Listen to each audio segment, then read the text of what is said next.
Hey everyone, I'm back with a top 10-ish reads of 2023. Reading is one of my top hobbies. It is one of the ways I spend my free time the most. I read 62 books, which is more than normal for me, right? I usually read about 50.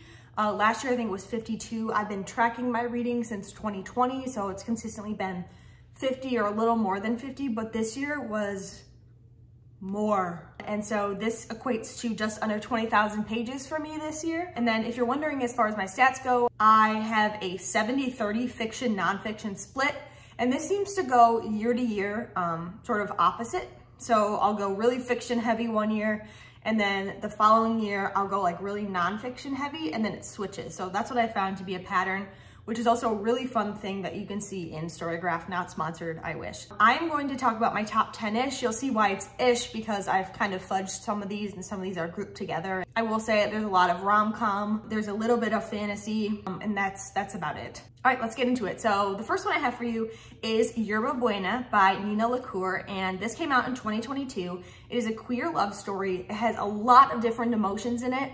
And a lot of different traumas that it touches on. So I really would recommend looking at the trigger warnings before you read it. But there was something so lovely about kind of like the push and pull, and also the idea like, I don't have the cover to show you. I'll put it here. Wait, no, I'll put it here. I love like the cocktail represents something on this cover, and the flower arrangement represents something on this cover, and I love it. Okay, second one is called Ghosts. And it's by Dolly Alderton, and it came out in 2020. So I'm gonna be honest, I actually don't remember this very well. It was definitely in the beginning part of the year. Even before this video, I looked up a bunch of summaries, trying to jog my memory, like what the heck happened in this? What I'm seeing is she's in her early 30s in this book, and this one's, it's fiction as well. And she gets ghosted, and then just some other stuff ensues, and she has to deal with stuff. And yeah, I just know that I really enjoyed it. And next, I'm kind of grouping together with Ghosts is Everything I Know About Love by Dolly Alderton. And I'll admit, technically this is nonfiction, so it's not really fitting the rest of the fiction books on this list, but I'm including it because same author as Ghosts. So this came out in 2018, and this is a memoir by Dolly Alderton. She is a British writer, and I think she's fantastic. Like, I'm gonna admit, I haven't finished a memoir yet. I'm probably 2/3, 3/4 maybe of the way through, and I'm listening to it on audiobook through Spotify, and I am just having the best time. And I think that if you try one, you should immediately go into the other works by Dolly Alderton, because the themes are really intertwined. Granted, one's memoir by Dolly and one is fiction, but I think the lines are a little blurred. The next one I have is kind of related to the ghosts. I actually have this one to show you. So this is The Dead Romantics. This girl named Florence Day is a romance ghostwriter, which I love anything that has to do with writing books, book publishing, like any books that take place like that, like, and movies too, like The Devil Wears Prada fashion magazine. I just love that setting. So I knew I was gonna like this book. But I ended up loving it. Okay, the next one I have is kind of like this one in that it's a bookish book, and it's called The Banned Bookshop by Maggie Banks by Shauna Robinson. This came out in 2022. Basically what happens in this book is the owners only allow the small town bookstore to sell books that are super ancient and that have been written by the town's founder. Maggie comes in, takes over the shop for her friend who's on maternity leave. She like moves to the town and takes over the shop for a little bit. She just secretly starts selling more modern books and getting people excited to read again in the town. Isn't that just lovely? I just love that. Okay, the next one I have is kind of why I'm fudging the 10-ish, but this is the Heartstopper series.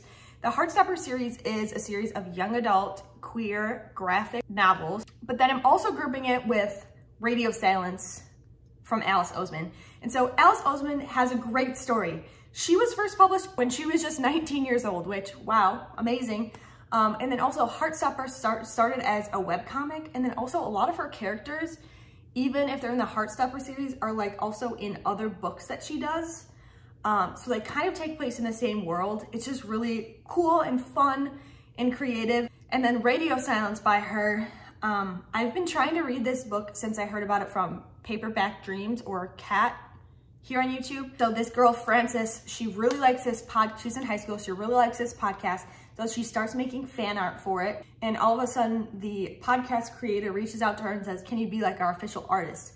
And then stuff happens. Alice Oseman writes really well about, she just writes younger, like teens and young adults, a really great voice, probably because she's so young. I think at this point she's like 29. She can write them really well. And then also, which I also feel Sally Rooney can. So just if you like Sally Rooney, maybe consider Alice Oseman. And then also I think she writes about mental health issues well in all of her books across the board. So the next one I have is just generally speaking is number 8, and it is fantasy. So this year I read Fourth Wing. I really liked it. I loved the dragons. If you want to get back into books that are captivating and like you dive right into the world, then you should read the popular romantasy and fantasy books that are out right now. So that is Fourth Wing, that came out this year by Rebecca Yarros, and then the ACOTAR series, which is A Court of Thorns and Roses by Sarah J. Maas. You've probably heard of that if you are like a reading person. And so I read the first 3 so far. I just finished the 3rd one, and shout out to the 3rd book. It was awesome. I loved the 3rd book. I think it is my favorite of the 3, and I cannot wait to read 4 and 5.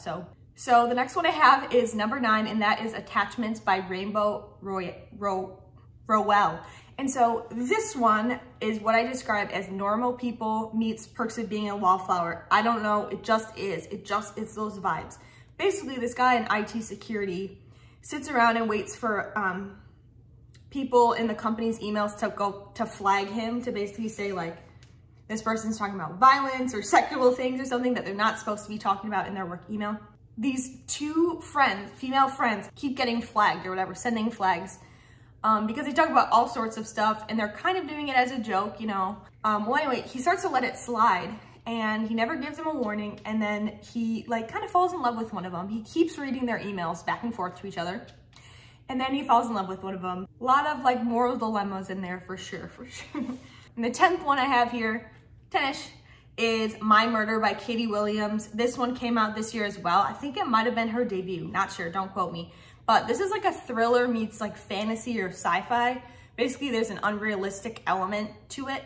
And I don't know what genre that falls under, doesn't really matter. But I have not read a book with this concept ever before. And so it was really intriguing and I really enjoyed it. I also think anytime I read thrillers, like I just end up liking them, like they make the top of my list. So I would like to read more thrillers in 2024. Okay, everyone, that is all for my top 10 books. I hope that you enjoyed. If you have a few of your top books of 2023 that you would like to leave below, then I encourage you to do so. I would love to hear it. I will reply, I will like your comment, all of that. And I'll see you in my next video. All right, bye.